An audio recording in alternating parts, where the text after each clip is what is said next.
इस देश में जितने गृह युद्ध हो रहे हैं उसके जिम्मेवार केवल यहाँ के chief justice of India Sanjeev Khanna साहब।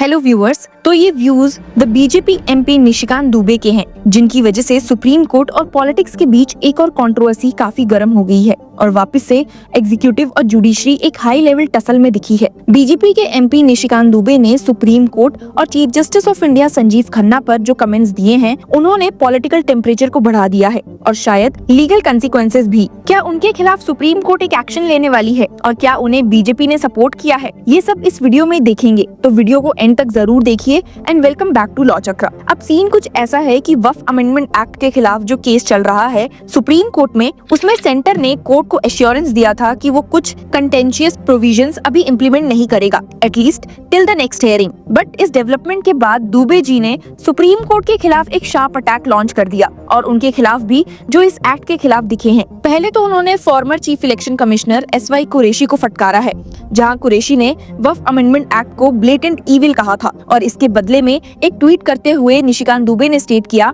कि आप चुनाव आयुक्त नहीं मुस्लिम आयुक्त थे। हालांकि निशिकांत दुबे ने कुरैशी को फटकारने के अलावा एक फटकार सुप्रीम कोर्ट को भी लगाई है।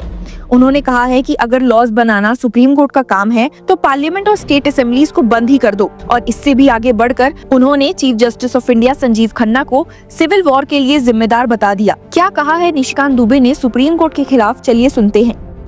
आप जब राम मंदिर का विषय होता है तो आप राम मंदिर में कहते हो कि कागज दिखाओ, कागज दिखाओ। कृष्ण जन्मभूमि का मामला आएगा मथुरा में तो कहोगे कागज दिखाओ। आप जब शिव की बात होगी, ज्ञानवापी मस्जिद की बात आएगी, कागज दिखाओ। मुगलों के आने के बाद जो मस्जिद बने हैं उसके लिए कहते हैं कि आप कागज कहां से दिखाओ। इस देश में धार्मिक युद्ध भड़काने के लिए केवल और केवल सुप्रीम कोर्ट जिम्मेवार है। सुप्रीम कोर्ट का एकमात्र उद्देश्य है show me the face will show you the law.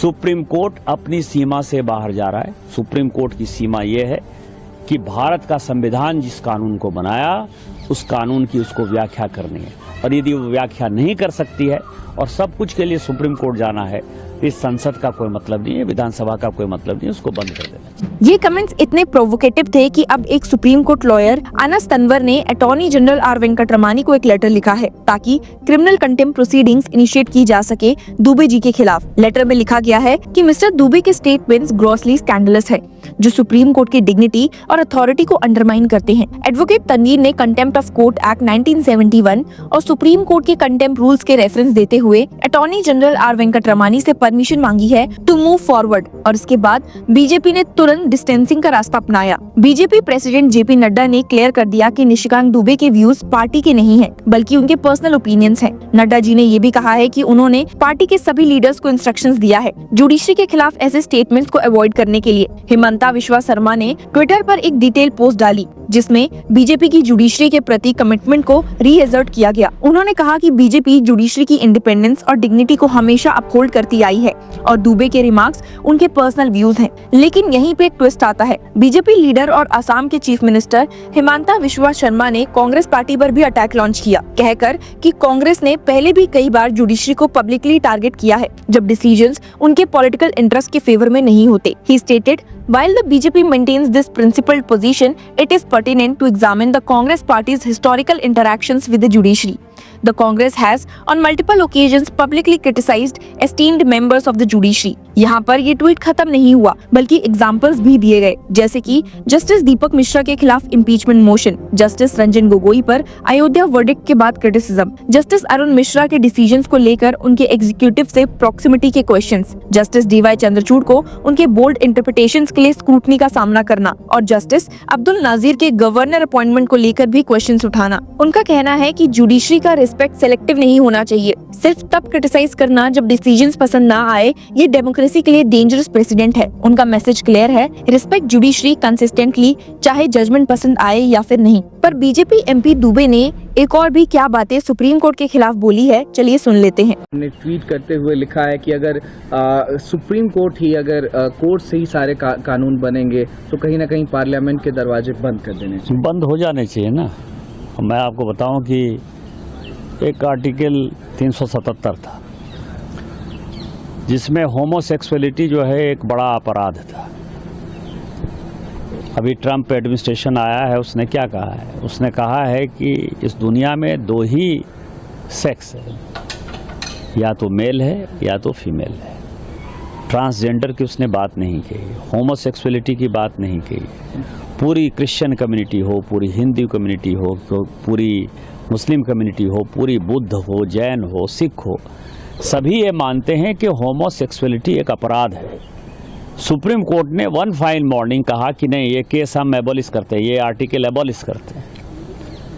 हमने आईटी एक्ट बनाया। आईटी एक्ट में सबसे ज़्यादा दुखी कौन है? महिलाएं हैं, महिलाओं के पौर्ण आते हैं, बच्चे हैं, बच्चे के पौर्ण आते हैं, उनकी सेक्सुअलिटी के बारे में जो है हंगामा होता है।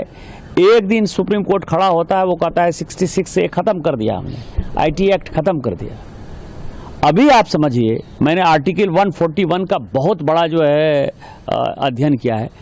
आर्टिकल 141 कहता है कि हम जो कानून बनाते हैं, हम जो जजमेंट देते हैं, वो लोअर कोर्ट से लेकर सुप्रीम कोर्ट तक लागू है। लोअर कोर्ट से लेकर सुप्रीम कोर्ट तक लागू है, लेकिन कानून बनाने वाला जो है, आर्टिकल 368 क्या कहता है? आर्टिकल 368 कहता है कि इस देश के संविधान को, पार्लियामेंट को सभी कानून बनाने का अधिकार है। कानून की व्याख्या करने का अधिकार सुप्रीम कोर्ट का है। वो कह रहा है कि 3 महीने में जो है राष्ट्रपति बता दें कि क्या करना है, 3 महीने में गवर्नर बता दें कि क्या करना है, और उसके बाद आज जो है ये देश राम, कृष्ण, सीता, राधा, द्वादश ज्योतिर्लिंग से लेके 51 शक्तिपीठ का है। सनातन की परंपरा है, लाखों साल की परंपरा है। आप जब राम मंदिर का विषय होता है तो आप राम मंदिर में कहते हो कि कागज दिखाओ, कागज दिखाओ। कृष्ण जन्मभूमि का मामला आएगा मथुरा में तो कहोगे कागज दिखाओ। आप जब शिव की बात होगी, ज्ञान वापी मस्जिद की बात आएगी, कागज दिखाओ। और आज केवल आप मुगलों के आने के बाद जो मस्जिद बने हैं उसके लिए कहते हैं कि आप कागज कहाँ से दिखाओ। इस देश में धार्मिक युद्ध भड़काने के लिए केवल और केवल सुप्रीम कोर्ट जिम्मेवार है। सुप्रीम कोर्ट का एकमात्र उद्देश्य है, show me the face will show you the law. तो अब आगे क्या होगा? क्या अटॉर्नी जनरल कंटेम्प्ट प्रोसीडिंग्स के लिए परमिशन देंगे? क्या सुप्रीम कोर्ट इस मुद्दे को सीरियसली लेगा? और क्या पॉलिटिकल पार्टीज अपने लीडर्स को जुडिशियल रेस्ट्रेंट सिखा पाएंगी? ये सब देखना अभी बाकी है, बट एक बात तो क्लियर है, जुडिशरी और लेजिस्लेचर के बीच का ये टसल सिर्फ लीगल नहीं, पॉलिटिकल भी है। और अब पब्लिक के लिए एक रिमाइंडर भी that judiciary is the last guardian of our constitution. तो व्यूअर्स, आपको क्या लगता है, निशिकांत दुबे के रिमार्क्स पर एक्शन लेना चाहिए या फ्रीडम ऑफ स्पीच का पार्ट है? कमेंट में जरूर बताना and keep supporting law chakra for such legal analysis and updates.